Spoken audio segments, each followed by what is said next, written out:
आत्मीय भाइयों और बहनों, प्रणाम।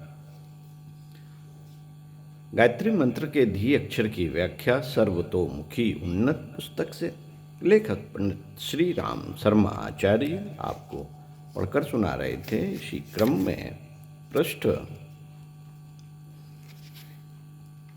5 से पढ़कर सुनाते हैं। उन्नत के लिए आकांक्षा कीजिए।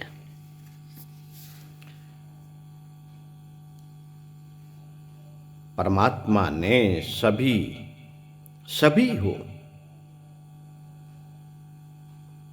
एक से शारीरिक सभी को, परमात्मा ने सभी को एक से शारीरिक अंग प्रत्यंग और इंद्रियां दी हैं। यदि मनुष्य इनका उचित रूप से प्रयोग करे तो कोई कारण नहीं कि जीवन क्षेत्र में अभीष्ट सफलता प्राप्त न हो सके। मनुष्य जिस प्रकार की इच्छा और आकांक्षा करता है वैसी ही परिस्थितियां उसके निकट एकत्रित होने लगती हैं। आकांक्षा एक प्रकार की चुंबक शक्ति है जिसके आकर्षण से अनुकूल परिस्थितियां खींची चली आती है। जहाँ गड्ढा होता है वहाँ चारों ओर से वर्षा का पानी सिमट आता है और वह गड्ढा भर जाता है। किंतु जहाँ ऊंचा टीला होता है वहाँ भारी वर्षा होने पर भी पानी नहीं ठहरता।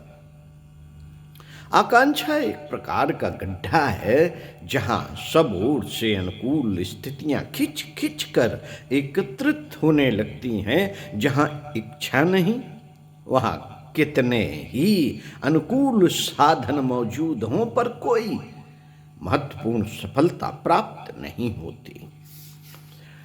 मित्रों, देखा गया है कि अमीरों के लड़के अक्सर नालायक निकलते हैं और गरीबों के लड़के बड़ी बड़ी उन्नतियां कर जाते हैं। संसार के इतिहास में उलट जाइए, अधिकांश महापुरुष गरीबों के घर में पैदा हुए व्यक्ति ही मिलेंगे। कारण यह कि ऐश आराम की काफी सामग्री सुगमतापूर्वक मिल जाने के कारण उनकी रुचि सुखोपभोग में लग जाती है। किसी दिशा में महत्वपूर्ण सफलता प्राप्त करने की तीव्र अभिलाषा उनमें नहीं होती। अभिलाषा के बिना पौरुष जागृत नहीं होता और पुरुषार्थ के बिना कोई महत्वपूर्ण सफलता कठिन है। गरीबों के लड़के अभावग्रस्त स्थिति में पैदा होते हैं। अपनी हीनता और दूसरों की उन्नति देखकर अंतःकरण में एक आघात लगता है। इस आघात के कारण उनमें एक हलचल, बेचैनी उत्पन्न होती है। उस बेचैनी को शांत करने के लिए वे उन्नत अवस्था में पहुंचने की आकांक्षा करते हैं। यह आकांक्षा ही उस मार्ग पर ले दौड़ती है जिस पर चलते हुए महत्वपूर्ण सफलताएं प्राप्त हुआ करती हैं। मित्रों, उपरोक्त पंक्तियों में हमारा अभिप्राय गरीबी या अमीरी के साथ उन्नति या जीवन की असफलता या संबंध जोड़ने का नहीं है। हमारा अभिप्राय केवल यह बताने का है कि जहां जिस वातावरण में इच्छा की आकांक्षा की कमी रहेगी वहां विभूतियां प्राप्त न हो सकेंगी। जहां इच्छा होगी, अभिरुचि होगी, वहां पैसे का, साधनों का, सहयोग का अभाव भले ही हो, पर धीरे धीरे अनुकूल वातावरण उत्पन्न हो जाएगा और गौरवास्पद सिद्धि मिलकर रहेगी।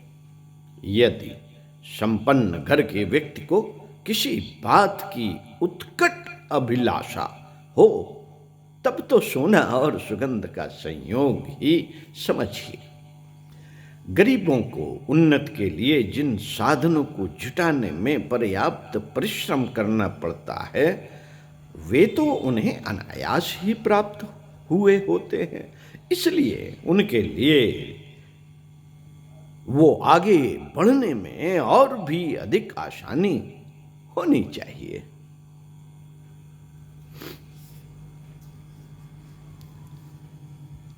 इसके लिए उन्हें आगे बढ़ने में और भी अधिक आसानी होनी चाहिए।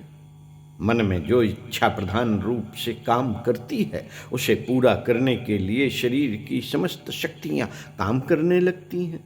निर्णय शक्ति, निरीक्षण शक्ति, अन्वेषण शक्ति, आकर्षण शक्ति, चिंतन शक्ति, कल्पना शक्ति आदि मस्तिष्क की अनेकों शक्तियां उसी दिशा में अपना प्रयत्न आरंभ कर देती हैं। यह शक्तियां जब सुप्त अवस्था में पड़ी होती हैं या विभिन्न दिशाओं में बिखरी रहती हैं, तब मनुष्य की स्थिति अस्त व्यस्त एवं नगण्य होती है।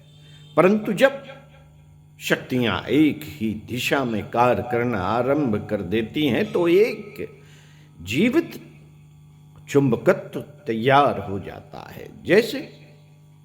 जैसे चुंबक पत्थर को कूड़े कचरे में भी फिराया जाए, तो धातुओं के जो जो टुकड़े इधर उधर बिखरे रहे होंगे, वे सब उससे चिपक जाएंगे। इस प्रकार विशिष्ट आकांक्षाएं मन में धारण किए हुए व्यक्ति अपनी आकर्षण शक्ति से उन सब तत्वों को ढूंढता और प्राप्त करता रहता है, जो लघु कणों के रूप में जहां तहां बिखरे पड़े होते हैं। साथियों, जब किसी बात की तीव्र इच्छा होती है, तो उसे पूर्ण करने के लिए साधनों की तलाश आरंभ होती है। निदान कोई न कोई उपाय निकल ही आते हैं। आवश्यकता आविष्कार की जननी है। जहां चाह होती है, वहां राह निकल आती है। अभीष्ट वस्तुओं की प्राप्ति के लिए लोग आकाश में से राह बना लेते हैं। अथाह समुद्र में डुबकी लगाकर उसकी तली में रखे हुए मोती ढूंढ लाते हैं। रेत की चरों को ढूंढकर सोने चांदी की खाने मालूम करते हैं। कोयले के पर्वतों को तोड़कर हीरों का पता लगाते हैं। तलाश वास्तव में बड़ी प्रेरक शक्ति है। मनुष्य ने एवरेस्ट की चोटी, समुद्र की तली, ध्रुव प्रदेशों की भूमि और आकाश की दुर्गमता पार कर ली है। प्रकृति के गर्भ में छिपे हुए अनेकों रहस्यों को ढूंढकर एक से एक अद्भुत सिद्धि के पथ पर दृढ़तापूर्वक अग्रसर होता है। तब वह एक शक्तिशाली भीमकाय युद्ध टैंक का रूप धारण कर लेता है।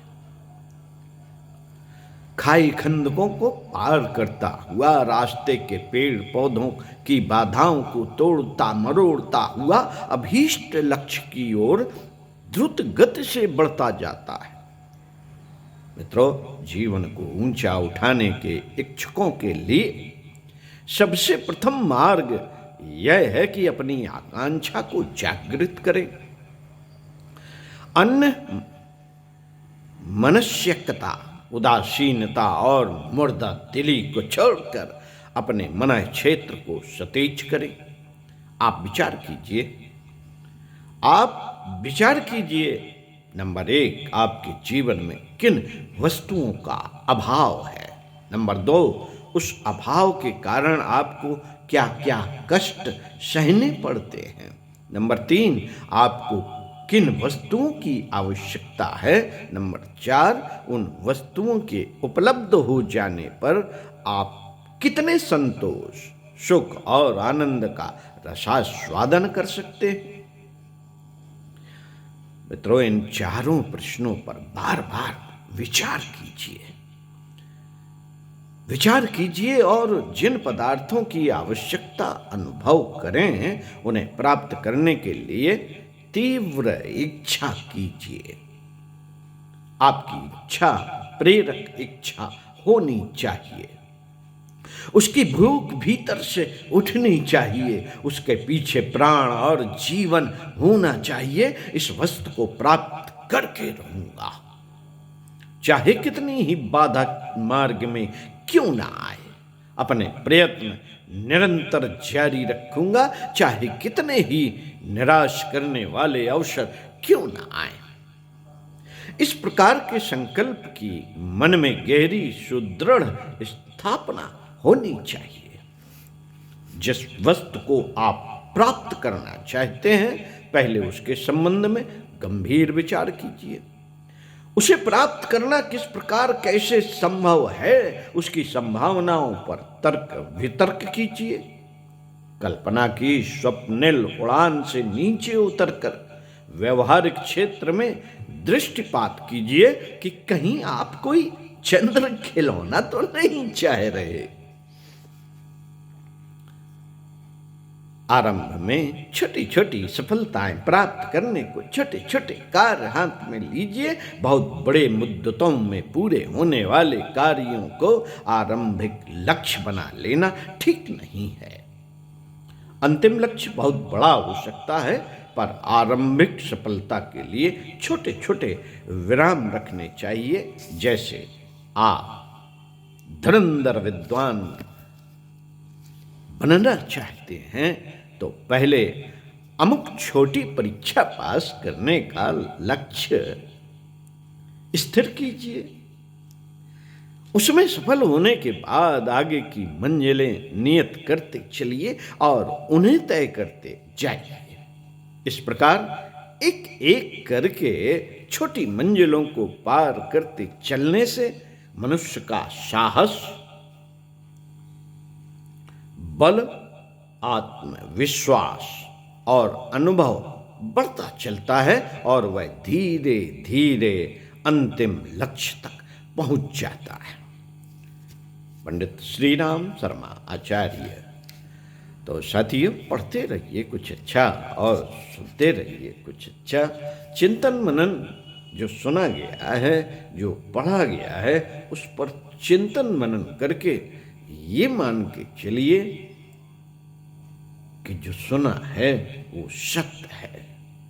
गायत्री मंत्र अमोघ शक्ति है और उसके एक एक अक्षर में ज्ञान विज्ञान समाया हुआ है, और उसको आत्मसात जो व्यक्ति कर लेगा, साथियों, वो जीवन में धन्य हो जाएगा।